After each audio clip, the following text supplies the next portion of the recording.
रामकृष्ण हरे.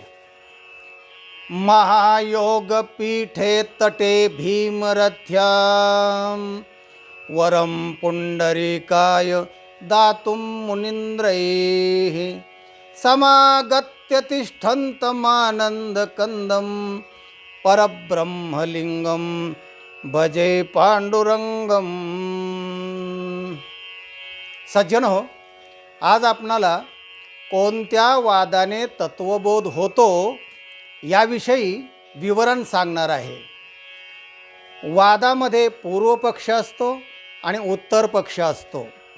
तर वादामध्ये वाद जो शब्द आहे, वद म्हणजे बोलणे, आणि त्याच्यातून जो वाद करायचा असतो ना, तो अनेक प्रकारचे वाद आहेत. संस्कृतमध्ये 22 उपसर्ग आहेत. त्या 22 उपसर्ग जर त्या वाद शब्दाच्या पाठीमागं लावले तर अनेक प्रकारचे अर्थ त्यातून निर्माण होतात. त्यातले काही बघा कसे आहेत. वाद, आता सम उपसर्ग लावला की संवाद. हा संवाद गुरु शिष्याचा होतो. हा संवाद ज्ञानी ज्ञानियांचा संवाद होऊ शकतो. संवाद चांगला आहे. त्याच्यानंतर आहे प्रवाद. कोणीतरी काहीतरी सांगतं तेच दुसरे पुढे सांगतात, त्याला प्रवाद म्हणतात. प्रतिवाद जो कोर्टात वगैरे केला जातो त्याला प्रतिवाद म्हणतात. वादी आणि प्रतिवादी.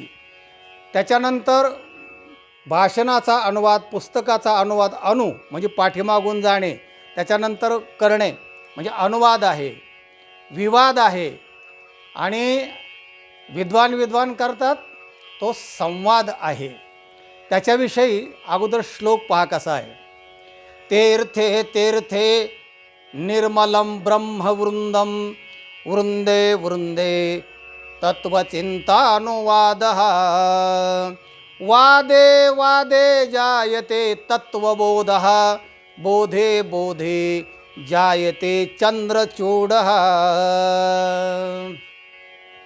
हा आचार्याच्या काळातला किंवा आचार्याचा श्लोक आहे असं चंद्रचूडः याच्यावरून जाणवतं आहे. चंद्रचूडः म्हणजे भगवान महादेव, त्याला चंद्रचूडः, कपाळावर चंद्र आहे म्हणून त्याला चंद्रचूडः असं म्हणतात.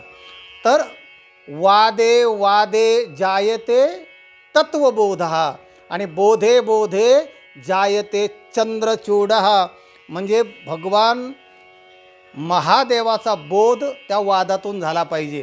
म्हणजे जे साध्य आहे किंवा भगवत बोध जो आहे, आत्मबोध आहे, तत्वबोध आहे, त्या वादातून तो निर्माण झाला पाहिजे असा वादाचा खरा अर्थ आहे. पण गंमत काय होते की तो वाद कुठे कुठे कसा कसा असतो ते या सुभाषितात सांगितलेलं आहे. तीर्थे तीर्थे निर्मलम ब्रह्मवृंदम. प्रत्येक तीर्थामध्ये निर्मलम ब्रह्मवृंदम, निर्मल ब्रह्मवृंद म्हणजे अंतःकरणाने निर्मळ, सरळ सरळ संवाद करणारे आणि विद्वान असणारे वेदशास्त्र संपन्न ब्रह्मवृंद. वृंद म्हणजे ब्राह्मणांचा, तत्त्वज्ञानांचा मेळावा, समूह, अशा अर्थाने तो वृंद शब्द आहे. आणि त्या ब्रह्मवृंदामध्ये काय होतं, प्रत्येक तीर्थामध्ये तो असतो, असावा, त्यालाच तर तीर्थ म्हणतात. आणि वृंदे वृंदे तत्वचिंतानुवादः. आणि मग त्या ब्रह्मवृंदामध्ये काय असतं, तत्कथनम तत्चिंतनम अन्योन्यम तत्प्रबोधनम. मग त्यांच्या तत्त्वज्ञानाच्या चर्चा चालतात, चिंतन चालतं, प्रतिवाद वाद होतो, युक्तिवाद होतो, असं त्यांचं मग तत्वचिंतानुवादः, तत्वाचं चिंतन त्याच्यामध्ये होतं त्या ब्रह्मवृंदामध्ये, ज्ञानी लोकांमध्ये. आणि मग त्या वादातून काय होतं, पुढे सुभाषितकार असं म्हणतात, वादे वादे जायते तत्वबोधः. त्या वादातून तत्वाचा बोध होतो. आणि बोधे बोधे जायते चंद्रचूडः. आणि त्या बोधातून प्रत्यक्ष भगवान चंद्रचूडाची प्राप्ती होते किंवा त्याचा बोध अंतःकरणामध्ये ठसावतो, असा या सुभाषिताचा सरळ सरळ अर्थ आहे. आता याच्यामध्ये काय होतं की जे वाद आहेत ना, ते बऱ्याच वेळा काय असतात की वितंडवाद नावाचा एक वाद आहे. त्याच्यानंतर दुसरा एक वाद असा आहे की तो वाद म्हणजे वादे वादे जायते शीर्षभंग. हा तो वाद काही माणसं असे घालतात ना, वादावादातून भांडणं होतात आणि भांडणातून काठ्याची मारामारी होते आणि डोकं फोडाफोडी होते, त्याला शीर्षभंग हा म्हणतात. असाही पण एक वाद आहे की तो भडकला एकदा की त्यातून भांडणं निर्माण होणारे असे काही वाद आहेत. आणि दुसरं असं एक आहे की वादे वादे जायते कंठशोष. हा वाद घालून तास दीड तास वाद घालायचा, घासा कोरडा होतो आणि काय वादाचं तात्पर्य काही निघत नाही. म्हणजे जसं एरंडाचं गुऱ्हाळ, त्याच्यामधून रस निघत नाही, काय नाही, तसं मूर्खाशी आणि इतराशी केलेला जो वाद आहे ना, तर तो अशा प्रकारचा असतो की त्याला काही त्याचं फलित नसतं. तेव्हा जो वितंड वाद नावाचा एक वाद आहे, तर तो वितंडवाद शंकराचार्यांनी मंडन मिश्राशी केला होता. जेव्हा मंडन मिश्राला जिंकण्यासाठी भगवान शंकराचार्य तिथे गेले आणि गेल्यानंतर त्यांनी अगोदर विचारलं की कोणत्या वादामध्ये तुम्ही वाद घालणार. आचार्यांना अगोदर माहीत होते की हा वितंडवादी माणूस आहे आणि म्हणून आचार्य त्याचं घर शोधत गेले आणि एका बायांना वगैरे पाण्याला जाणाऱ्या बायांना विचारलं, म्हणजे ते मंडन मिश्राचं घर कुठे आहे हो. त्या म्हणले, ज्याच्या दारामध्ये झाडावर पोपट चिंतन करतात, वेदाच्या आणि पूर्व पक्षाच्या उत्तर पक्षाच्या जिथे गप्पा चाललेल्या असतात, असे पोपट जिथे बोलतात, चर्चा करतात, ते मंडन मिश्राचं घर आहे. म्हणजे इतका तो विद्वान मंडन मिश्र, त्याला हरवायचं होतं. आणि म्हणून आचार्य जेव्हा तिथे गेले, मोठे गेट लावलेले, ते गेट त्या आचार्य आतमध्ये गेले, तेव्हा तो पूजा करत बसले होता मंडन मिश्र. दार वाजवल्यानंतर तो बाहेर आला आणि त्याने विचारलं, कुतो मुंडी. म्हणजे त्या कुतो मुंडीचा अर्थ होतो आपण कुठून आलायत. तर त्याचा दुसरा अर्थ होतो कुठून मुंडी आहे, म्हणजे डोकं कुठून वर आहे, किंवा तुम्ही मुंडन कुठून वर केलेलं आहे, असा दुसरा अर्थ होतो. तो आचार्याने ते वितंडवाद असल्यामुळे ते म्हणलं, आगलात मुंडी. मुंडी गळ्यापासून वर असते म्हणले, गळ्यापासून वरचं मी मुंडन केलेलं आहे.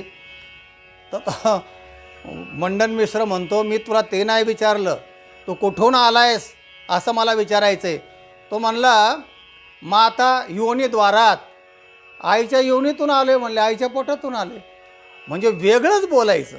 त्याचा प्रश्न वेगळा असला की त्या प्रश्नाला धरूनच अर्थपूर्ण पण वेगळं जे बोललं जातं त्याला म्हणतात वितंडवाद. तेव्हा वाद करताना 3 गोष्टी महत्त्वाच्या असतात.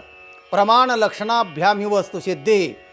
एखादी वस्तूची सिद्धी करायची असेल तर त्याला प्रमाण लागतं आणि लक्षण लागतं, त्याच्याशिवाय वस्तुसिद्धी होत नाही. आणि त्या वस्तूची सिद्धी करताना आणखीन 3 गोष्टी असाव्या लागतात. एक तर अनुभव असावा लागतो, युक्ती असावी लागते आणि प्रमाण असावं लागतं. या 3 गोष्टीच्या आधाराने ती वस्तूची सिद्धी करता येते. काही लोक बोलतात पण त्याला काही प्रमाण नसतं, बोलतात पण अनुभव नसतो. लोकासांगे ब्रह्मज्ञान आपण कोरडे पाषाण, कारण त्याला अनुभवाशिवाय तो बोलतो. आणि जर बोलला ना आपण जर युक्ती केली त्याला युक्तीवर तो टिकत नाही, म्हणजे अयुक्त अशा प्रकारचा असतो. म्हणून प्रमाण पाहिजे, अनुभव पाहिजे आणि युक्ती पाहिजे, तरच त्या वस्तूची सिद्धी बरोबर आहे असा त्याचा अर्थ. जर अनुभव नसेल आणि सगळ्या गोष्टी आहेत तरी पण ते मानू नका असं आचार्यांनीच म्हटलेलं आहे. श्रुती हे बलवान प्रमाण आहे. पण जर श्रुतीमध्ये असं म्हटलं असेल ना की जलम शीतलम, म्हणजे पाणी हे थंड आहे असं पाण्याचं लक्षण केलेलं आहे. पण श्रुतीमध्ये असं म्हटलं आहे उष्णम जलम, पाणी गरम आहे. आणि जर तुमचा अनुभव असा असेल की पाणी गरम नसतं, गरम हा गुणधर्म अग्नीचा आहे, त्यामुळे पाण्याचा गुणधर्म थंड आहे. पण उष्णम जलम जर असं म्हटलं असेल श्रुतीमध्ये तर त्या श्रुतीला देखील तुम्ही मानू नका. याचा अर्थ असा होतो की तुमच्या अनुभवाला जर जुळत नसेल तर तुम्ही जरी श्रुतीने सांगितलं असलं तरी पण तुम्ही ते मानू नका असं आचार्यांनी ठासून सांगितलं आहे. याचा अर्थ असा की श्रुती तसं चुकून सांगणार नाही. पण जरी सांगितलं बाबा वाक्यम प्रमाणम असं मानू नका, ते आपल्या अनुभवाला जुळतंय का ते पहा. असा हा वादाचा प्रकार आहे. आणखीन सुभाषित परत एकदा पहा, किती महत्त्वाचं सुभाषित आहे पहा. तीर्थे तीर्थे निर्मलम ब्रह्मवृंदम. प्रत्येक तीर्थामध्ये निर्मल वेदशास्त्र संपन्न ब्रह्मवृंद असतात. वृंदे वृंदे तत्वचिंतानुवाद. त्या वृंदामध्ये अनुवाद केला जातो, चिंतन केल्या जातो, संवाद केला जातो. वादे वादे जायते तत्वबोध. त्या वादातून तत्वबोध होतो. बोधे बोधे जायते चंद्रचूड. आणि त्या तत्वबोधातून आपलं जे साध्य आहे ते प्राप्त होतं. असा वाद घाला, असा संवाद करा, असा प्रतिवाद करा, असा युक्तिवाद करा की ज्याच्यामध्ये आपला तत्वबोध झाला पाहिजे, कंठशोष नाही झाला पाहिजे किंवा शीर्षभंग नाही झाला पाहिजे. तेव्हा असा वाद फक्त गुरु शिष्याचा होतो, विद्वान विद्वानांचा होतो. आणि म्हणून विद्वानांच्या आणि गुरुची संगती करा, तुमचं जीवन आनंदमय आणि मंगलमय होईल. हा व्हिडिओ इतरांना पाठवा, लाईक करा आणि चॅनलला सबस्क्राईब करा. रामकृष्ण हरी.